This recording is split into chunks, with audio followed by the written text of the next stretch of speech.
Morning class, welcome to day 2. Hope everyone is doing well. This morning I'm going to make a shoebox derby car. Probably seen this in the display case. Usually towards the end of the year I set up a track in the shop and we compete with each other and see who goes down the track the fastest. Sorry we can't do that this year, but it's a fun build. Pay attention. You'll be asked questions on a worksheet as an assignment. And here we go. Here are the materials that you'll be needing. You'll be needing 3 pieces of wood. This is about 11 inches. That gets glued together to make a solid piece. Here I have a template. I have a couple of templates, but this is the one I'm going to be using. I have threaded rods for the axle. I have 4 nuts. I have these lock washers. See how they're offset right there? I'll explain how they work. I have spacers right here. These are different lengths.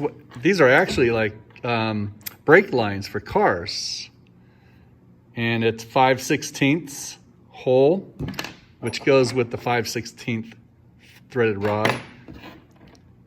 These get ground down so that they're equal. I have 1-inch maple. Now this is for a later version of the shoebox derby car where the tires are a little wider, and I have rubber tires. Once you have these pieces of wood glued together, you put it in a vise and you'll see that there's beads of glue on both sides.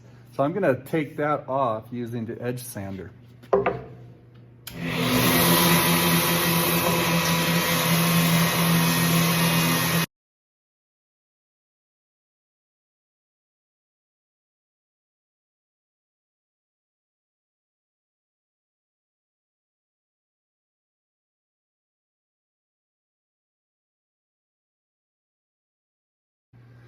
Okay, it's very important to hold your piece of wood down firm when you're drilling the hole, because I don't want to, when I come out of it, to pick this up and make this hole anything but perpendicular. Because if it's not perpendicular, then the axles won't be parallel to each other and the car will kind of veer off one way or another. So hold this down flat, especially when you're coming out.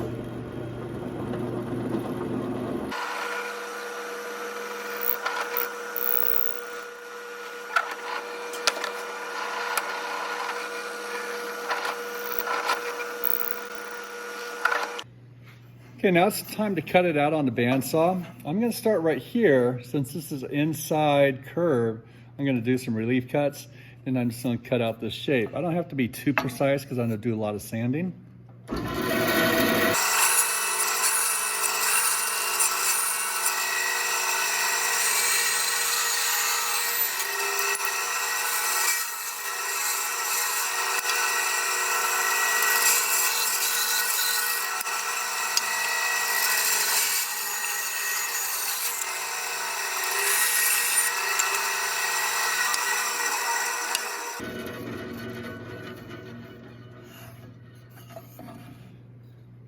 So the rest I'm gonna sand. I'm gonna use a disc sander, I'm gonna use a spindle sander.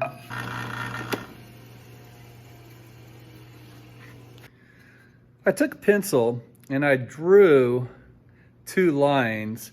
And basically this is the middle piece of wood that got glued together.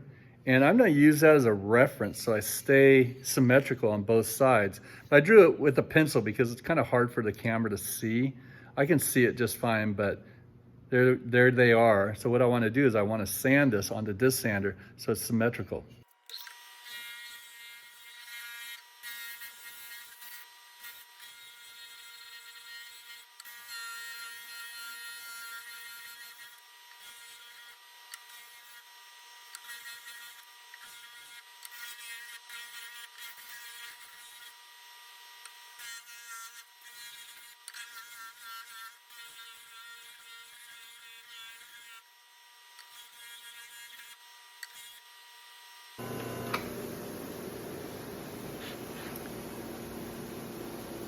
There you go. That's a pretty nice shape from the bottom to the top. Now what I want to do now is I'm going to round these corners really well. Now I'm going to use a 2-inch belt sander.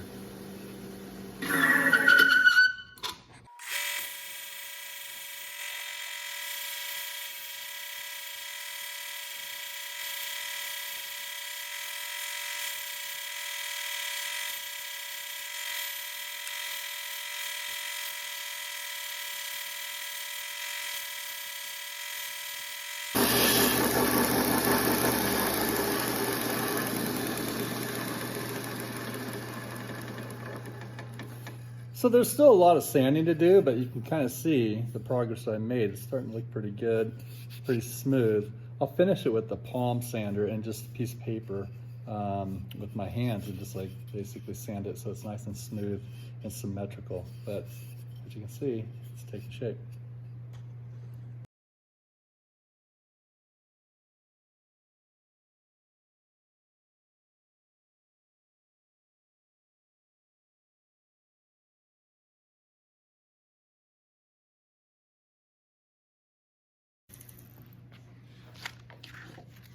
Now I have a 100 grit sandpaper. Do you remember what the 100 means? That's right, 100 particles per square inch. This is kind of coarse.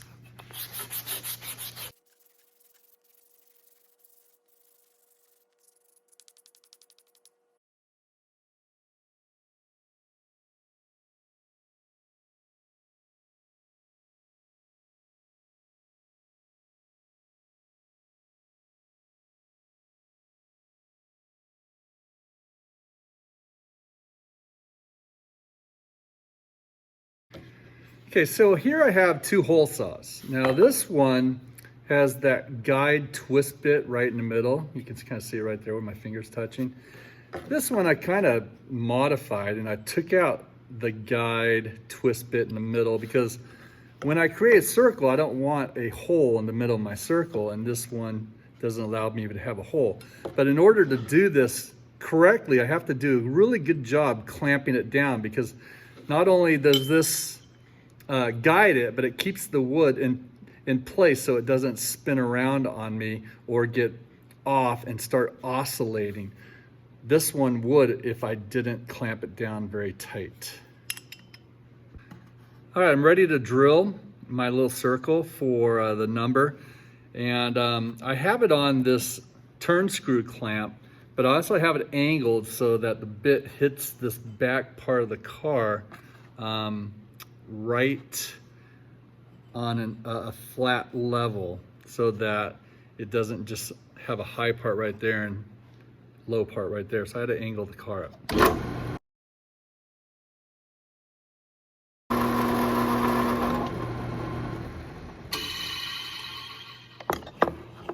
There you go. And it has a nice circle that allows me to put my number in it. And this kind of channel that I created makes it so that it's easy to paint without getting messed up. Kind of like paint inside the lines.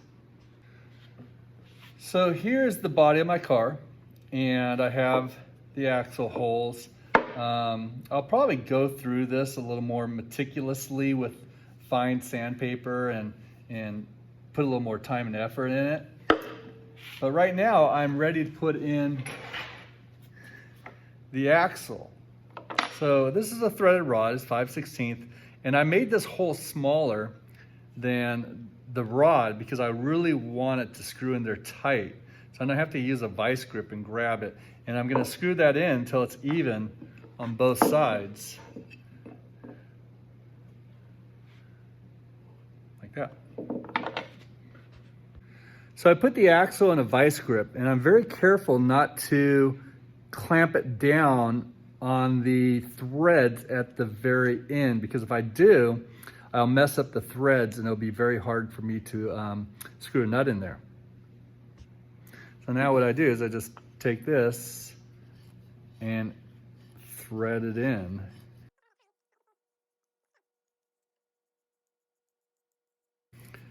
So here it is, the axle is screwed into the body. Make sure that it's even on both sides.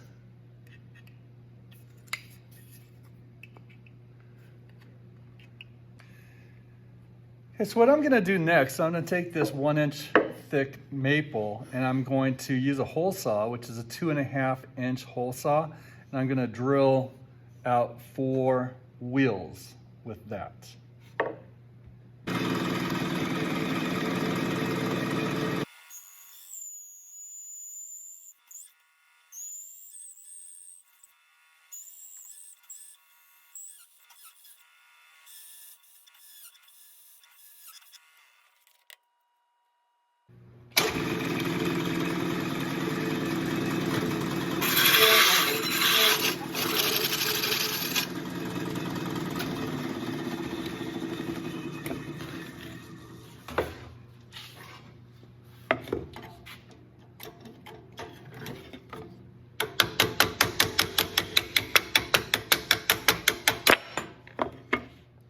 Okay, 1 wheel.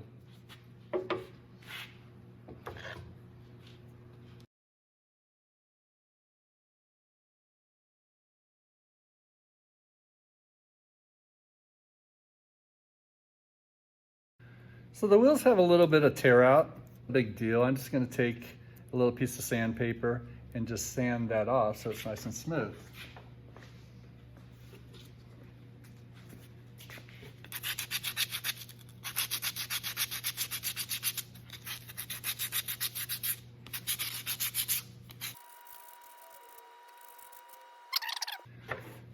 So the wheel's a little blocky, a little chunky, you know. I want to remove material inside here so that it's a little lighter, but also it looks more like a rim of a race car rather than just a big solid mass of wheel. I have this bit right here. It's just a very large twist bit, but it also has a nice guide hole right here for a pilot. That way it keeps it tracked in the middle. And I'm not gonna drill through all the way. I'm gonna drill so that I have about 1/2 inch from going all the way through. So I wanna set this gauge on the drill press so it stops 1/2 inch from drilling through. So I'm gonna do that now. So this is the gauge I'm talking about right here. There's a metal block right here. So when you go down on the drive, it'll stop right where it hits there. And what it does is it makes it so that the bit stops right where you want it.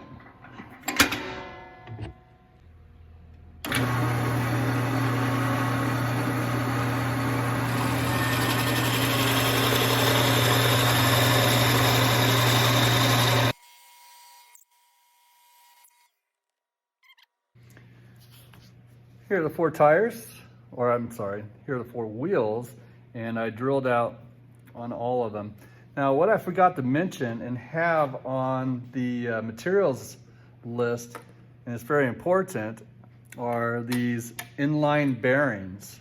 And what I'm gonna do is we're gonna drill out in the middle of this another hole that is just a little bit less than this diameter, and we're gonna squeeze this using the vise into place so that these will be embedded in here and the wheels will spin pretty freely and smoothly.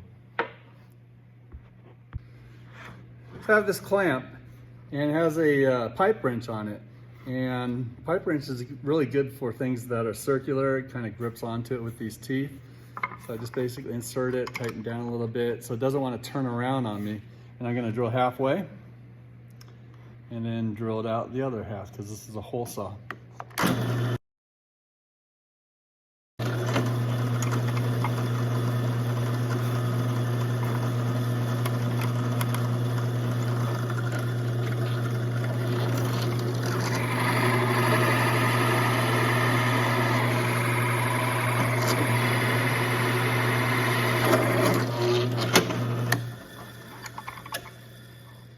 And that fell right out because there's a spring inside this hole saw that pushes it out. So that's basically what it looks like.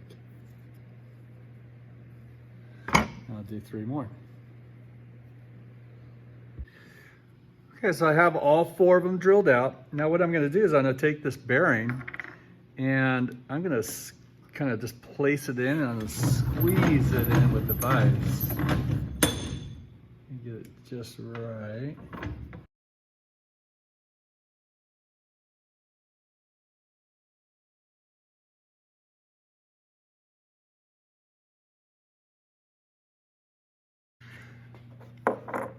Okay, I have all the bearings pressed in the hole, and as you can see, the wheels spin nice and smooth. And I can blow out any of the dust that gets in there, so it'll be even smoother. This one's pretty good. And also I put a little like WD-40 in there, some lubricant, so it really spins smoothly. Next, I'm gonna wrap these little RC tires around it, and they're rubber, they're very flexible, and I think this is probably the coolest part of the build, is having really cool tires.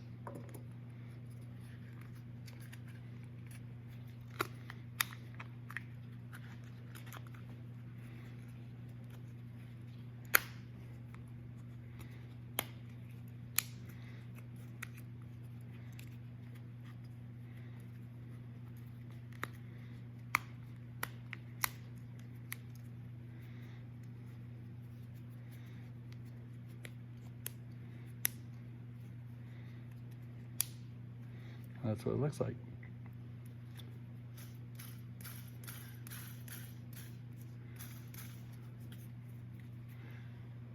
Do the other three. There's what the four of them look like together, and those look really cool. I mean, you know, they look like muscle car tires or Indy tires, fat. And now I have these spacers right here, and they're pretty raw. You know, they have a lot of like splinters, these little like pieces of metal that are really sharp that I need to sand out.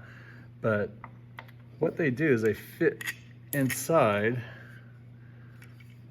or over I should say, the axle, and the wheel goes on top of it, so it stops it from going all the way. Can you see that?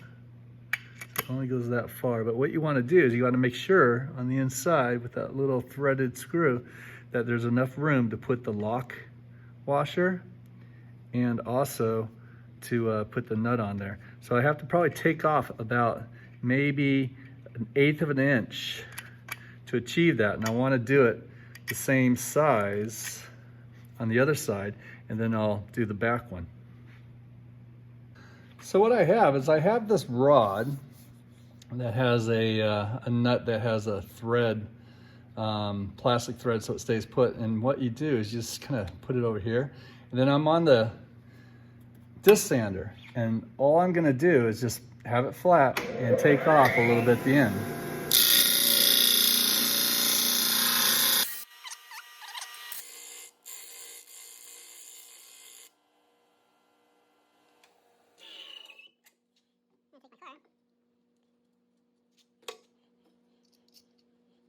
If I have the right distance, that looks great.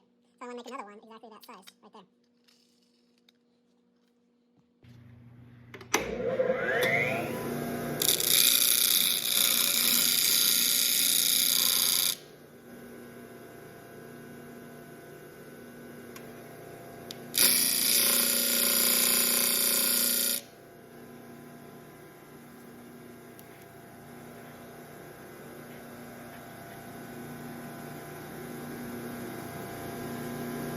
It's good.